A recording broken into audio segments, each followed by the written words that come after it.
അനുമോളുടെയും ജിൻഡോൻ്റെയും PR ഒരാളാണെന്നറിയാലോ. So ഇവരിൽ രണ്ടുപേരിലും കണ്ട common ആയിട്ടുള്ള സ്ട്രാറ്റജീസിനെ കുറിച്ചാണ് ഞാൻ ഇപ്പോൾ പറയാൻ പോകുന്നത്. ആദ്യം തന്നെ സൂര്യനെ വണങ്ങൽ. കഴിഞ്ഞ സീസണിൽ ജിൻഡോയ്ക്കും ഈ സൂര്യനെ വണങ്ങൽ പരിപാടിയൊക്കെ ഉണ്ടായിരുന്നു. അതിൻ്റെ അത് വിവാദമായത് സിഗരറ്റ് കത്തിച്ച് പിടിച്ചുകൊണ്ട് സൂര്യനെ വണങ്ങി എന്ന് പറഞ്ഞുകൊണ്ട് ലാലേട്ടൻ വഴക്ക് പറയുന്നുണ്ടായിരുന്നു. അതാണ്. പക്ഷേ അനുമോൾ ഇപ്രാവശ്യം അങ്ങനെയൊന്നും ചെയ്തിട്ടില്ല. പക്ഷേ സൂര്യനെ വണങ്ങൽ മുടക്കിയിട്ടില്ല. ഇനി അടുത്തതായിട്ട് സദാചാരമാണ്. സദാചാരമായിട്ട് ജിൻഡോ ചെയ്തത് എന്താണെന്ന് വെച്ചിട്ടുണ്ടെങ്കിൽ, ഒരു കണ്ടസ്റ്റൻ്റ് ഉണ്ടായിരുന്നു ഇങ്ങനെ കീറിയ ജീൻസൊക്കെ ഇട്ടതിനെക്കുറിച്ച് അവിടെ ജിൻഡോ ഒരു പരാമർശം നടത്തുന്നുണ്ട്. അത് കഴിഞ്ഞ സീസണിൽ ജിൻഡോ ചെയ്തു. ഈ സീസണിൽ അനുമോളാകട്ടെ അത് നല്ല വെടിപ്പായിട്ട് ചെയ്തിട്ടുണ്ട്. നമ്മുടെ ആര്യനെയും ജിസൈലിനെയും കുറിച്ചും പല വൃത്തികേടുകളും പടച്ചു വിട്ടു. എന്നിട്ട് PR പുറത്തുനിന്ന് ആര്യൻ്റെ ചാറ്റ് പുറത്തു വിടുന്നു. അതിനെ വെളുപ്പിക്കാൻ വേണ്ടിയിട്ട് എന്തൊക്കെയാണ് ചെയ്തു കൂട്ടിയെന്ന് അവർക്ക് തന്നെ അറിയാം. അതിൽ കൂടുതൽ ഈ പ്രാവശ്യം അനുമോൾ ചെയ്തിട്ടുണ്ട്. നെവിനെക്കുറിച്ച് ആവശ്യമില്ലാത്ത കാര്യങ്ങൾ പറഞ്ഞു വിട്ടിട്ടുണ്ട്. അപ്പോൾ ശരിക്കും പറഞ്ഞിട്ടുണ്ടെങ്കിൽ ലെസ്ബിയൻ കപ്പിൾസിൻ്റെ കൂടെ നടക്കുന്ന അനുമോളെ നമുക്ക് എന്തൊക്കെ പറയാൻ പറ്റും, അല്ലെങ്കിൽ അതർ കണ്ടസ്റ്റൻസിന് എന്തൊക്കെ പറയാൻ പറ്റും? അവർക്കറിയാം ഇതൊരു ഷോയാണ്, ഇവിടെ എന്തൊക്കെ പറയണം പറയണ്ട എന്ന്. പക്ഷേ ലക്കിനും ലഗാനും ഇല്ലാത്ത ആ നാക്ക് കൊണ്ട് അനുമോൾ പറഞ്ഞ കാര്യങ്ങൾ വെളുപ്പിക്കാൻ വേണ്ടി PR എന്തൊക്കെ ചെയ്തു കൂട്ടിയെന്ന് നമ്മൾ കഴിഞ്ഞ ദിവസങ്ങളിൽ കണ്ടതുമാണ്. അടുത്തതായി തെറ്റ് സമ്മതിക്കാതിരിക്കലാണ്. ജിൻഡോയ്ക്ക് പിന്നെ അത് നല്ല രീതിയിൽ വഴങ്ങുന്നുണ്ടായിരുന്നു, കാര്യം വളച്ചൊടിക്കാൻ വേണ്ടിയിട്ട്. പക്ഷേ അനുമോൾ ഇത് ഡയറക്റ്റായിട്ട് അങ്ങ് തെറ്റ് ചെയ്യും. പക്ഷേ ഇത് തെറ്റാണെന്ന് എല്ലാവർക്കും മനസ്സിലാവും. പക്ഷേ അനുമോൾ അത് സമ്മതിക്കില്ല. കൂടെ സപ്പോർട്ട് ചെയ്യാൻ നമ്മുടെ ഒരു മഹാനായ അനീഷ് അവിടെ ഉണ്ടായിരുന്നു എന്നുള്ള കാര്യം മറന്നു പോകരുത് ആരും. സോ അനുമോൾ തെറ്റ് സമ്മതിക്കത്തേയില്ല.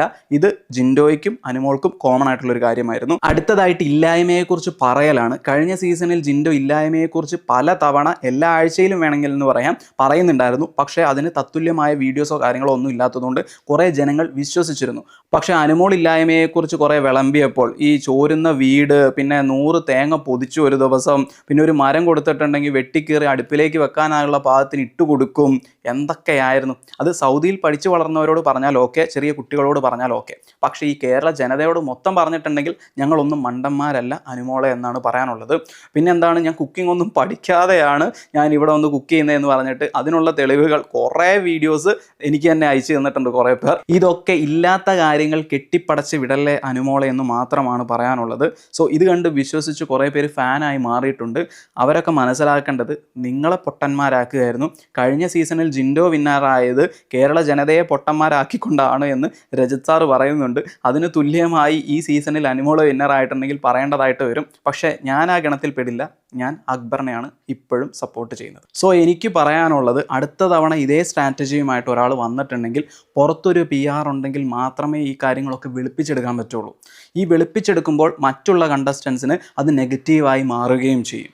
സോ ഇപ്രാവശ്യം വിനു എന്ന് പറയുന്ന വ്യക്തി അനുമോളെ വെളുപ്പിക്കാനെടുത്ത പാടൊക്കെ നമ്മൾ കണ്ടതുമാണ്. സോ ഇത്രയൊക്കെയാണ് പറയാനുള്ളത്. ഈ സ്ട്രാറ്റജിയുമായിട്ട് വന്നിട്ട് കാര്യമില്ല. കൂടാതെ നല്ലൊരു PR ഉണ്ടെങ്കിൽ മേ ബി ടോപ്പ് 5 എത്തിയേക്കാം. സോ ഇത്രയും പറഞ്ഞുകൊണ്ട് നിർത്തട്ടെ. നന്ദി, നമസ്കാരം.